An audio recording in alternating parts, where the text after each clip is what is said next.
Hello and welcome to another 101 class. Finally, after all this time, get a 101 class again.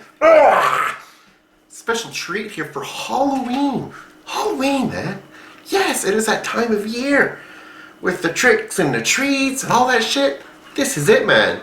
So the 101 class today is all about my new lady, Spider-Gwen. So from the edge of the Spider-Verse comes Spider-Gwen. So sit down, stick around, and as always, enjoy. So as we start the Spider-Gwen 101, just to give you guys an idea, Spider-Gwen is a super popular character in the Marvel Universe nowadays. And ever since I first saw her, I kind of sort of fell in love with Spider-Gwen. And it was important to note that, okay, I had a huge problem in finding the Marvel Legends Spider-Gwen figure when it first launched. And even this little pop vinyl here, that's pretty cute. So I decided that every time I would see a Spider-Gwen figure, I would actually go out and I would buy it. So, yeah, it's a bit obsessive. But I said, if I find them, I will buy everyone I find. And, yeah, being true to my word. Spider-Gwen is a character, well, so basically it starts in the Spider-Verse. In the Spider-Verse, Edge of the Spider-Verse. Basically the Edge of Spider-Verse #2, we're introduced to Spider-Gwen, who is from a alternate Earth, not Earth 616, which is what we are on, but a different Earth. I think it was Earth 65, maybe. I don't know off the top of my head here. It's been a while.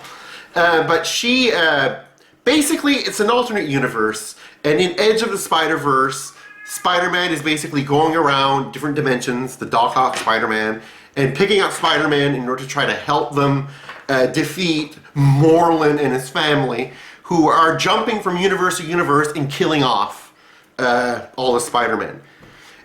It's a neat storyline because you see different Spider-Man in it, like all of them basically, even Spider-Ham. You even see the 1960s Spider-Man cartoon version of Spider-Man, which is actually pretty neat. So basically Morlun and the family go around and are killing all these Spider-Men in order to take over their power of the web of life. And fuck, you know what, by the end of it you're like, it's neat to see the Spider-Man, but at the end of Edge of the Spider-Verse, you're kind of like, what the fuck's happening here? But anyways, I digress. Once we're done with that, next thing you know, all the Marvel fans are like, holy fuck, Edge of the Spider-Verse #2, this Spider-Gwen character, it's fantastic. We love her. We love the way she looks. We love who she is. So she gets her own comic. So basically, in her universe, in Spider-Gwen's universe, in this alternate timeline, alternate version of Earth, she's the one that gets bitten by the radioactive spider and not Peter Parker. So Spider-Gwen, or Gwen Stacy I should say, essentially becomes Spider-Man, or Spider-Woman as she's called. People don't call her Spider-Gwen because they don't know her secret identity. Only we can call her that. But she's known as Spider-Woman in the comics. In the pages of the comics on the cover, she's known as Spider-Gwen. But she is the Spider-Woman of that Earth. Interesting note is that while she becomes famous and helps people and has this great power and great responsibility, Peter Parker is kind of infatuated by her. In the sense that he's like, oh, you know what? I want to be like her. Because Peter gets his ass kicked daily in high school. His ass is kicked all the time. Kind of what it was in the original Spider-Man back in the 60s. Peter's ass is grassy. He's beaten up all the time by the jocks, by Flash Thompson, and all those other guys. So Peter gets his ass kicked regularly. Peter hates being just the nerdy guy who knows everything, the scientist, the geek. He wants respect, but he doesn't get that respect. So he's just a nerd because he was never bitten by the radioactive Spider-Man. He never kind of developed a backbone. So he admires Spider-Gwen. So what he tries to do is that he tries to replicate some kind of strength formula through chemistry. He wants to become like Spider-Gwen. He wants to have the bullies stop bugging him, and he wants the world to be, to be nicer to him. I feel bad for the guy. What he ends up doing is he ends up turning himself into the Lizard. Yes, Peter Parker in the Spider-Gwen series is the Lizard. He develops the Lizard compound. Kurt Connors works on it too, and all that stuff, but he basically invents it, we'll say, or perfects it, injects himself with it, and becomes a lizard. Every time he gets enraged, he becomes a lizard. So at the prom, what happens is that all the bullies are kicking Parker's ass again. So they're beating the shit out of him, poor guy. He's on the floor. Harry Osborn comes over to try to help him, because Harry Osborn is an outcast too. He had been to a lot of private schools, but nobody seemed to like him. So he comes down to Midtown High, and it's weird because they actually start calling Osborn Green Goblin as a nickname, because of his love of certain games and stuff. Anyway, being a troll or a goblin or whatever the case may be, but they call him Green Goblin.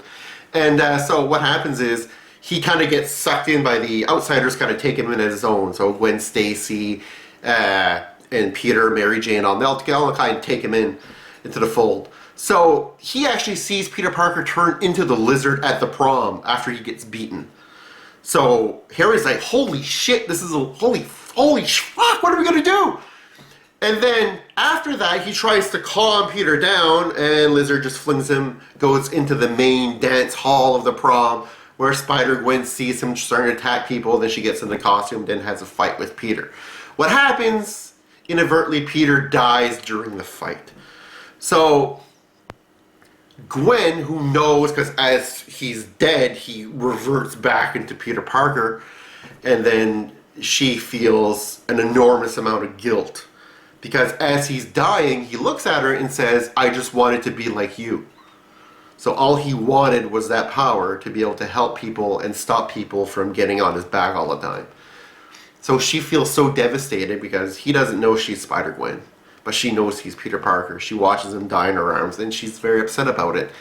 And then she kind of goes into a stage where she's not sure she wants to be Spider-Gwen anymore. That's her Uncle Ben moment. That's the moment when someone she cares about, who she could have saved, and she didn't. Because instead of trying to save him, she just kept attacking him.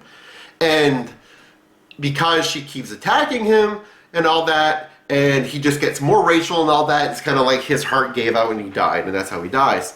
And she doesn't know this, but Harry, who knows that the Lizard is Peter Parker as well, Harry kind of gets a chip on his shoulder because he watches this battle go down, and he doesn't try to intervene or say anything to Spider-Gwen or say, no, stop, it's my friend Peter Parker, none of that stuff. So he doesn't say any of that stuff. So he kind of chickens out.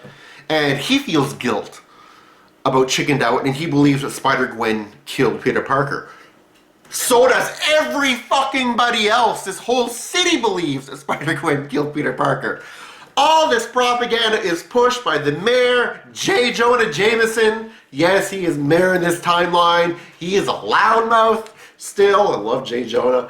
And he is pushing the anti-Spider-Gwen agenda through the whole city, as you expect he would. Because he loves Peter Parker. Peter Parker was his boy. Like, what the fuck? Spider-Man, what did you do? You be pissed off J. Jonah. Seems like in every timeline he just hates the spider people. It's weird. It never seems to end. So anyways, so he kind of spreads the propaganda that Spider-Gwen is garbage and all that shit. So Captain Stacy of the New York Police, he gets the call as the man who will head the Spider-Gwen investigation. And as you all know, Captain George Stacy is actually Gwen Stacy's father, who in our timeline, Earth 616, dies and is revealed. Peter reveals who he is. And it's a big deal for Peter dealing with Captain Gwen's death, because Gwen is the father of his girlfriend. Not Gwen. Holy shit, wow. because Captain Stacy is the father of his girlfriend, Gwen Stacy. So it's kind of weird, the dynamic, because you have Captain Stacy who's chasing Gwen, who doesn't know that it's his daughter yet. At one point, the secret will be revealed after Gwen saves him, and she will reveal who she is as he's holding a gun to her, and he's like, holy shit, like, you're my daughter. Like, why? What happened? Why'd you do this, Gwen? What happened? All that. And then she goes to explain, you know what I mean? I can't tell you my reasons. I never killed Peter Parker. But I still need to do this, Dad. Like, there's guilt.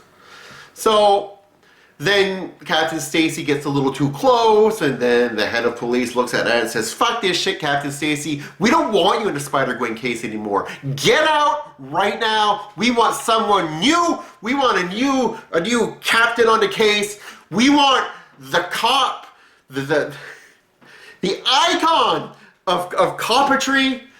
We want Frank Castle. Yes. Frank Castle now gets assigned the head of the Spider-Gwen task force. Mr. Frank Castle, who on occasion goes against Spider-Gwen, fighting her and not wearing his police gear, wears this kind of riot gear with a skull on his chest. Kind of alluding to where he's going to go eventually as the Punisher.